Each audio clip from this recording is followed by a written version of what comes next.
பயிற்சி 3.5ல் செகண்ட் சம்மில் first substitution. இதை வந்து சுருக்குகன்னு சொல்லியிருக்காங்க. மல்டிப்பிளில் இருக்குது, விகிதமுறு கோவைகள் ரெண்டுமே மல்டிப்ளிகேஷனில் இருக்குது. அதை வந்து எப்படி சிம்பிளிஃபை பண்ணணும்னா P of x divide Q of x into R of x divide S of x இந்த ஃபார்மேட்டில் இருக்குது. இதை எப்படின்னா மல்டிபிள் பண்ணி எப்படி எழுதிக்கணும், P of x into R of x divide Q of x into S of x. B of எக்ஸுங்கிற இடத்துல என்ன இருக்குது, P of x equal to x plus 4ன்னு இருக்குது. அடுத்து கியூ ஆஃப் எக்ஸுங்கிற இடத்துல இருக்குது 3x, Q of x equal to 3x plus 4yன்னு இருக்குது. இது எதுவுமே சிம்பிளிஃபை பண்ண முடியாது, அதனால் இதை வச்சுக்கலாம். இப்போ இதை வந்து எடுத்துக்கலாம். அது வந்து எந்த ஆர் ஆஃப் எக்ஸுன்னு இருக்குது. ஆர் ஆஃப் எக்ஸோட வேல்யூ என்னது 9x square minus 16y square. இதை இப்போ எப்படி சிம்பிளிஃபை பண்ணலாம், இதிலிருந்து 9 ஸ்கொயர் எப்படி எழுதலாம்னா 3 ஸ்கொயரு 3x த ஹோல் ஸ்கொயர்னு எழுதலாம். 16 வந்து ஸ்கொயர் பண்ணால் 4 ஸ்கொயர் பண்ணால் 16 வரும். இப்போ 4y ஹோல் ஸ்கொயரு. இப்போ இது வந்து ஏ ஸ்கொயரு பி ஸ்கொயரு ஃபார்மேட்டில் இருக்குது. A square minus B square formula என்னது, A square minus B square equal to A plus B into A minus B இந்த ஃபார்முலாவில் இருக்குது. இப்போ இதை வந்து இந்த ஃபார்முலாவில் இருக்குது. இப்போ இதை வந்து இதுக்கு பதிலாக இதை சேஞ்ச் பண்ணி எழுதிக்கணும். ஏ இருக்கிற இடத்துல என்ன இருக்குது 3x ப்ளஸ் பி இருக்கிற இடத்துல 4y ஏ ப்ளஸ் பி. அடுத்து ஏ minus B 3x minus 4y. இதுதான் ஆர் ஆஃப் எக்ஸோட வேல்யூ சிம்பிளிஃபை பண்ணி. அடுத்து கியூ ஆஃப் எக்ஸ் என்ன இருக்குது, அதை எடுத்து எழுதிக்கலாம். Q of x equal to 2x square plus 3x minus 20.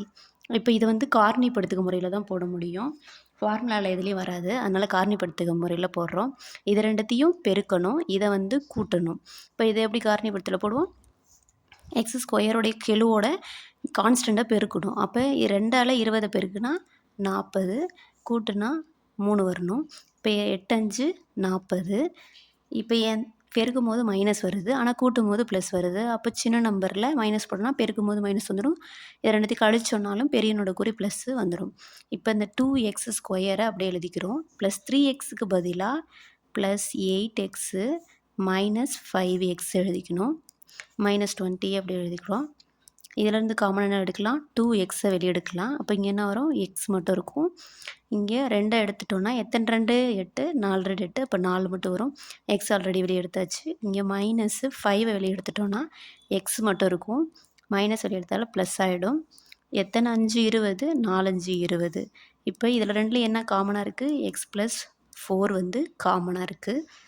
அடுத்து ரிமைனிங்கு 2x மைனஸ் 5 இதான் இருக்குது. இதுதான் இப்போ கியூ ஆஃப் எக்ஸோடைய வேல்யூ. இப்போ இதில் வந்து எல்லா வேல்யூவும் கண்டுபிடிச்சாச்சு. இப்போ இந்த ஃபார்மேட்டில் போயிட்டு சப்ஸ்டியூட் பண்ணலாம். P of x into R of x divide Q of x into S of x.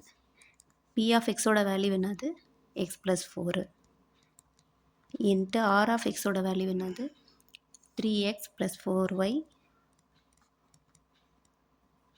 Into 3x minus 4y divide Q of எக்ஸோட வேல்யூ என்னது 3x plus 4y into R of q of x எழுதி வச்சு. அடுத்து s of x, இது வந்து s of x q of எக்ஸ்னு மாற்றி எழுதியாச்சு. எக்ஸ் ஆஃப் எக்ஸு இதோட வேல்யூ என்னது x plus 4 into 2x minus 5. இப்போ இதில் இது காமனாக இருக்குது, எக்ஸ் ப்ளஸ் 4ம் எக்ஸ் ப்ளஸ் 4 காமனாக இருக்குது. 3x plus 4yயும் 3x plus 4y காமனாக இருக்குது. இப்போ ரிமைனிங் இருக்கிறத எழுதிக்கலாம். 3x minus 4y divide 2x minus 5. இதுதான் இந்த கொஷினுக்கான சுருக்கி எளிய முறையில் எடுத்திருக்கிறது. மல்டிப்ளிகேஷன் இப்படி தான் பண்ணணும். P of x r of x divide Q of x into S of x இதோட வேல்யூ.